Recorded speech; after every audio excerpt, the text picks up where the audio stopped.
Okay, y'all, I'm back. We now on part 4 of this video of this class session of what I'm teaching you, and also learning from myself.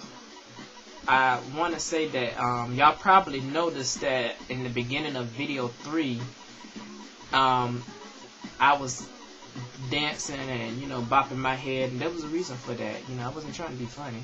Hey, don't get me wrong, I love A Tribe Called Quest. They were the joint back in the day. They were off the chain.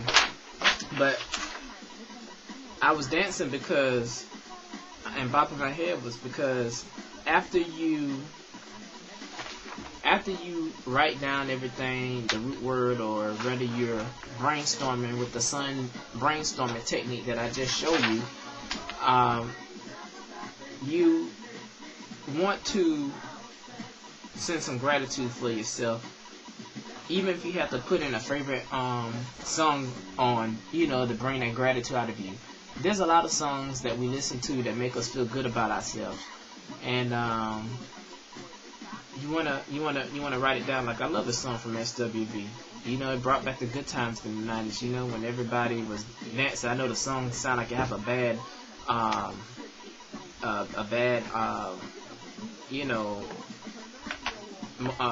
role model as far as the song goes. I guess it's how you look at it. I'm not gonna lie, I love sex.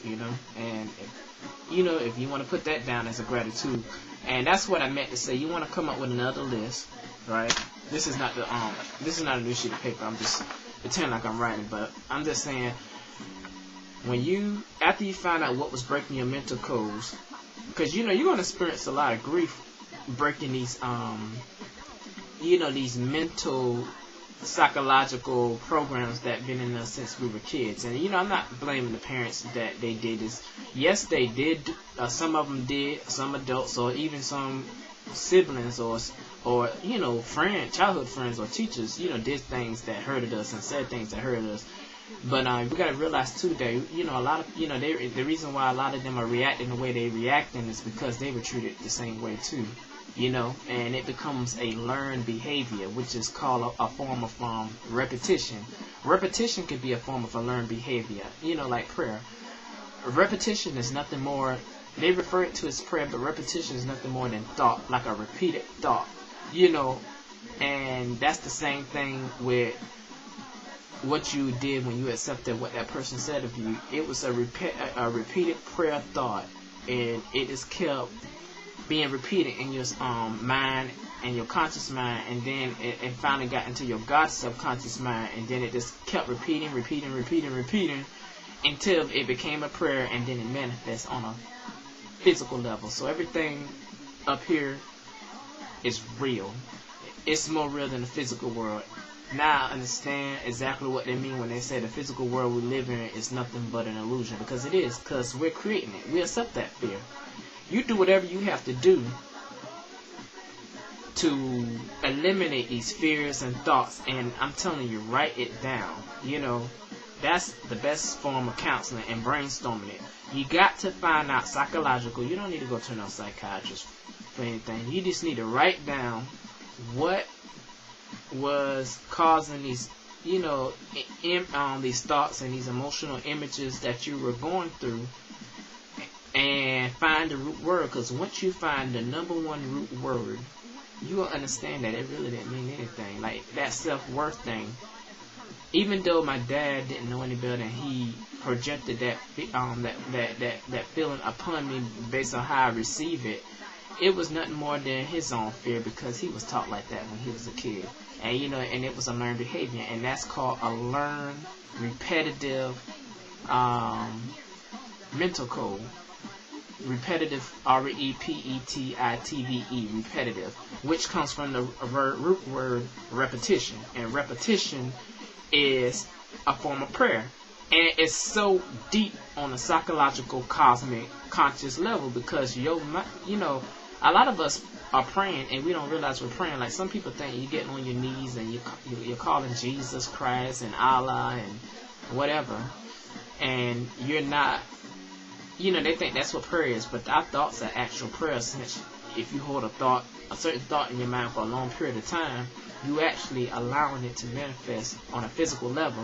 And so I was unconsciously, because I wasn't aware of metaphysics, because I was a Christian, I was going to church and I hated it because I felt like I was forced into it. These images, not these images, but these suggestions that you get from people, even though they're not intentionally doing it, they unconsciously sending you that feedback into your mind, which is their energy, into your aura, and then it becomes a learned thought and a learned repetitive mental code, which is a learned prayer that you allow to manifest in your life that you were also unconsciously aware of. And when you go down and look at the root meaning of the word, of that self-worth was coming from him, because that's how he felt about himself. He didn't, unfortunately, he didn't have a chance to go far like I did in life. He finished high school, he worked at a plant, but he never had the opportunity to go to college. And, and the same thing with his dad. Things were, he moved a little bit further than his dad did and his mother did. And, a lot of these codes that we have instilled in us and kids, we got to let it go, because if we don't, when we have kids, we're going to put them into their minds and in their thoughts. There's so many people that need help right now. You got a lot of people that are labeled as schizophrenia because they hear audible voices that are actually, spiritual messages coming from another dimension, because, right now we're living in a third dimension. And, but that's the amazing thing about becoming enlightenment. So you're going to feel a little bit pain, but don't let it scare you. Treat it as, instead of when you look in your mind and you see disturbing things that were said or happened to you, instead of becoming a victim of the emotion and of the problem that's combined with the emotion, become the observer of the problem. Say it's a learning experience, That's all you got to say. Say that it's a learning experience for you, and it's a self-education on a mental, spiritual, brain level, where you're learning the deep root of your brain, which is going to lead the way to enlightenment. Say to yourself every night as an affirmation, I'm leading myself to success and receiving enlightenment and having control of my life on all levels and having anything that I want, because I'm perfect, and we are perfect. We are this force that never dies. Of course our physical body dies, but we always live on and take on new experiences. So make sure you do not do anything your teacher, W.W. Mario G, is telling you right now.